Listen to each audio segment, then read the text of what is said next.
Comme mon père a pâli quand j'ai demandé d'y entrer, il pensait donc que je courais quelque danger en y allant. Mais pourquoi lui-même y va-t-il tous les jours? C'est sans doute pour porter à manger à la bête féroce qui s'y trouve enfermée. Mais s'il y avait une bête féroce, je l'entendrais rugir ou s'agiter dans sa prison. Jamais on n'entend aucun bruit dans cette cabane. Ce n'est donc pas une bête. D'ailleurs, elle dévorerait mon père quand il y va, à moins qu'elle ne soit attachée. Mais si elle est attachée, il n'y a pas de danger pour moi non plus. Qu'est-ce que cela peut être? Un prisonnier? Mais mon père est bon, il ne voudrait pas priver d'air et de liberté un malheureux innocent. Il faudra absolument que je découvre ce mystère. Comment faire? Si je pouvais soustraire à mon père cette clé, seulement pour une demi-heure, peut-être l'oubliera-t-il un jour. Elle fut tirée de ses réflexions par son père qui l'appelait d'une voix altérée. « Me voici, mon père, je rentre. » Elle rentra en effet et examina son père, dont le visage pâle et défait indiquait une vive agitation. Plus intriguée encore, elle résolut de feindre la gaieté et l'insouciance pour donner de la sécurité à son père et arriver enfin à s'emparer de la clé, à laquelle il ne penserait peut-être pas toujours si Rosalie avait l'air de n'y plus songer elle-même. Ils se mirent à table, Prudent mangea peu et fut silencieux et triste malgré ses efforts pour paraître gai. Rosalie montra une telle gaieté, une telle insouciance, que son père finit par retrouver sa tranquillité accoutumée. Rosalie devait avoir 15 ans dans 3 semaines. Son père lui avait promis pour sa fête une agréable surprise. Quelques jours passèrent, il n'y en avait plus que 15 à attendre. Un matin, Prudent dit à Rosalie: « Ma chère enfant, je suis obligée de m'absenter pour 1 heure. C'est pour tes 15 ans que je dois sortir. Attends-moi dans la maison. Et crois-moi, ma Rosalie, ne te laisse pas aller à la curiosité. Dans 15 jours, tu sauras ce que tu désires tant savoir, car je lis dans ta pensée, je sais ce qui t'occupe. Adieu, ma fille, garde-toi de la curiosité. » Prudent embrassa tendrement sa fille et s'éloigna comme s'il avait de la répugnance à la quitter. Quand il fut parti, Rosalie courut à la chambre de son père, et quelle fut sa joie en voyant la clé oubliée sur la table. Elle la saisit et courut bien vite au bout du parc. Arrivée à la maisonnette, elle se souvint des paroles de son père: « Garde-toi de la curiosité. » Elle hésita et fut sur le point de reporter la clé, sans avoir regardé dans la maisonnette, lorsqu'elle entendit sortir un léger gémissement. Elle colla son oreille contre la porte et entendit une toute petite voix qui chantait doucement: « Je suis prisonnière et seule sur la terre. Bientôt je dois mourir, d'ici jamais sortir. » Plus de doute, se dit-elle, c'est une malheureuse créature que mon père tient enfermée.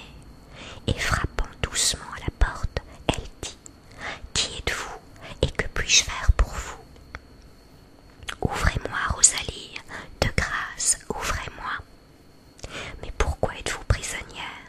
N'avez-vous pas commis quelque crime? » ?»« Hélas, non, Rosalie, c'est un enchanteur qui me retient ici. Sauvez-moi, et je vous témoignerai ma reconnaissance en vous racontant ce que je suis. » Rosalie n'hésita plus. Sa curiosité l'emporta sur son obéissance. Elle mit la clé dans la serrure, mais sa main tremblait et elle ne pouvait ouvrir.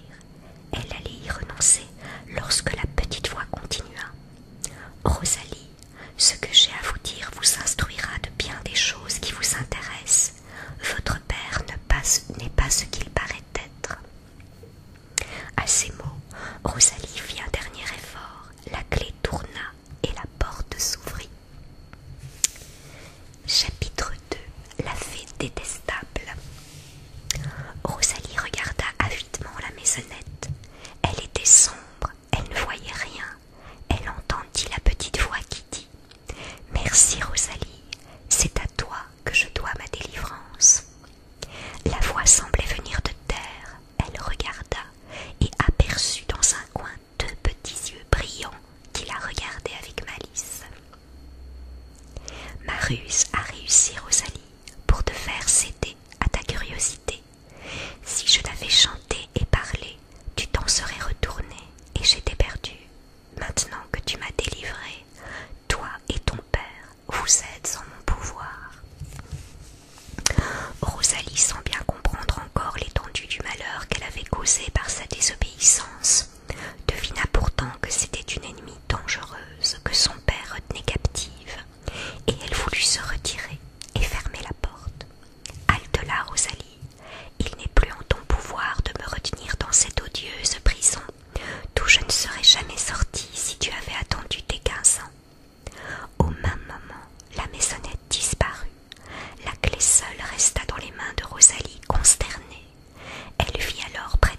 Et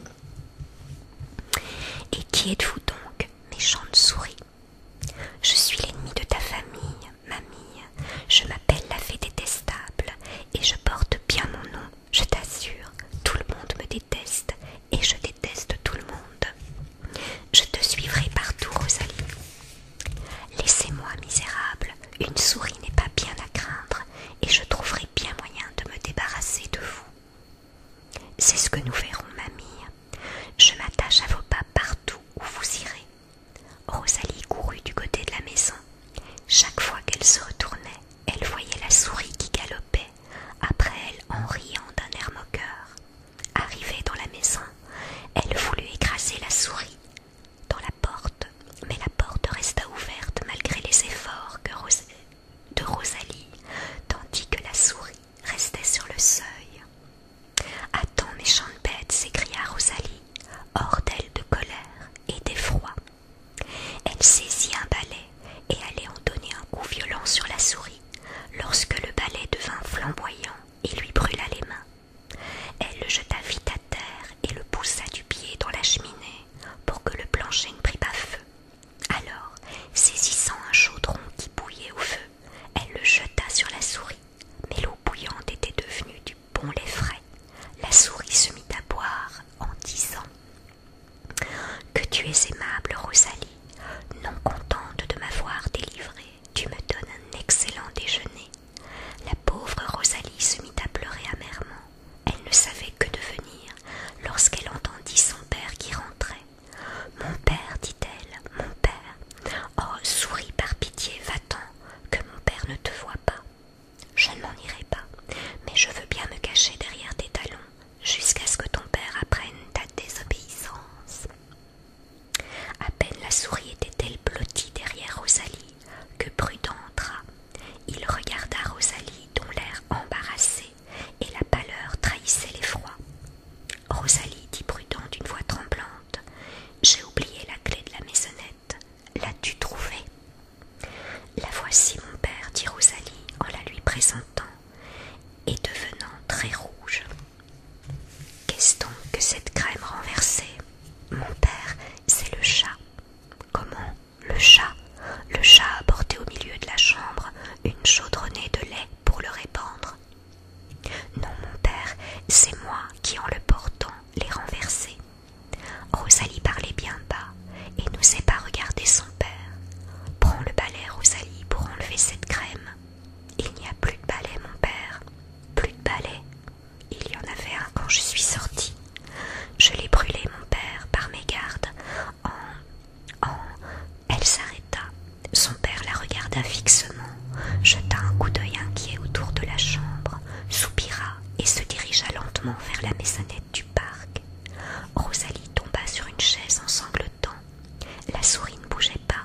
Peu d'instants après, Prudent rentra précipitamment, le visage bouleversé d'effroi. « Rosalie, malheureuse enfant, qu'as-tu fait? Tu as cédé à ta fatale curiosité et tu as délivré notre plus cruel ennemi. »« Mon père, pardonnez-moi, pardonnez-moi, s'écria Rosalie en se jetant à ses pieds. J'ignorais le mal que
Rosalie, ma chère enfant, par pitié, pour toi, si ce n'est pas pour moi, aie du courage et résiste. » Rosalie était restée aux genoux de son père, le visage caché dans ses mains et pleurant amèrement.